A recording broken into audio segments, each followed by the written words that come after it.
স্কুলে আমাদের সবচেয়ে বড় ভুলের ধারণা যেটা দেওয়া হয়েছিল সেটা হলো সূর্য একদম স্থির আর বাদবাকি গ্রহগুলো সূর্যের চারদিকে ঘোরে। এটা আমাদের বলা হয়েছিল কারণ ছোট ক্লাসের বাচ্চাদের সরাসরি বড় লেভেলের কথা বুঝিয়ে দিলে তাদের মাথার উপর দিয়ে চলে যেত। যেমন ম্যাথসের স্টেপ বাই স্টেপ কনসেপ্ট বোঝানো হয়, তেমনি ইউনিভার্সের কনসেপ্ট গুলিও সিম্পলিফাই করে পড়ানো হয়। কিন্তু আসলে ইউনিভার্স কোনো ফ্ল্যাট সিট নয় যাতে অবজেক্ট গুলো শুধু রাখা আছে, সবকিছু মেশানো আছে। পৃথিবী তার কক্ষে 1670 কিলোমিটার প্রতি ঘন্টার স্পিড স্পিন করে চলেছে। সূর্যের চারপাশে প্রায় 1,07,000 কিলোমিটার প্রতি ঘন্টার স্পিডে রিভলভ করে। এমনকি আমাদের সূর্য প্রায় 70,000 কিলোমিটার প্রতি ঘন্টার স্পিডে মুভ করছে। এবং শুধু পৃথিবী নয়, পুরো সোলার সিস্টেম সূর্যের সাথে মুভ করছে। কিন্তু ইন্টারেস্টিং ব্যাপার হলো আমাদের পুরো সোলার সিস্টেম স্পেসে ট্রাভেল করছে এবং সূর্য তার গ্যালাকটিক প্লেনে মুভ করছে। মিল্কি ওয়ে গ্যালাক্সির সেন্টারে একটা সুপার ম্যাসিভ ব্ল্যাক হোল আছে যার গ্র্যাভিটির চক্করে আমাদের সোলার সিস্টেম রিভলভ হচ্ছে। একটা অরবিট কমপ্লিট করতে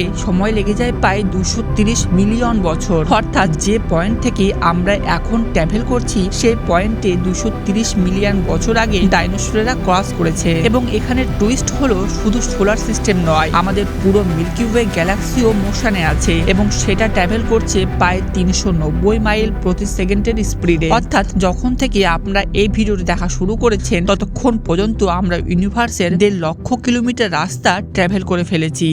এখন প্রশ্ন হলো আমাদের গ্যালাক্সি কোথায় যাচ্ছে? উত্তর হলো একটা মিস্টেরিয়াস রিজিয়ন যাকে বলা হয় দ্য গ্রেট অ্যাট্রাক্টর। এটা শুধু আমাদের গ্যালাক্সিকেই নয়, চারপাশের একটা রিজিয়নের প্রায় 1 লক্ষ গ্যালাক্সিকে তার দিকে টেনে নিয়ে যাচ্ছে। এই রিজিয়নটা প্রায় 50 মিলিয়ন লাইট ইয়ার পর্যন্ত স্পিড আছে। সায়েন্টিস্টরা এটাকে গ্রেট অ্যাট্রাক্টর নাম দিয়েছে, কিন্তু এখনো কারো জানা নেই এটা আসলে কি। আমাদের সবচেয়ে powerful telescope James Webb space telescope এটাকে ডিরেক্টলি অবজার্ভ করতে পারে না, কারণ ইন্টারস্টেলার ডাস্ট এবং কসমিক ক্রাউড গুলো আমাদের ভিউ ব্লক করে দেয়। এই এরিয়াটাকে জোন অফ অ্যাভয়েডেন্স বলে এবং দ্য গ্রেট অ্যাট্রাক্টর ঠিক এর পেছনেই লুকিয়ে আছে। ভাবতো কতটা অ্যামেজিং আমাদের পৃথিবীর সারফেস, যেখানে আমরা দাঁড়িয়ে আছি এবং কোনো ফিল না করেই আমরা প্রতি সেকেন্ডে ইউনিভার্সে এগিয়ে যাচ্ছি। প্রত্যেক মানুষ তার লাইফে যতটা ডিস্টেন্স কভার করে সেটাই তার একটা পার্সোনাল কসমিক জার্নি।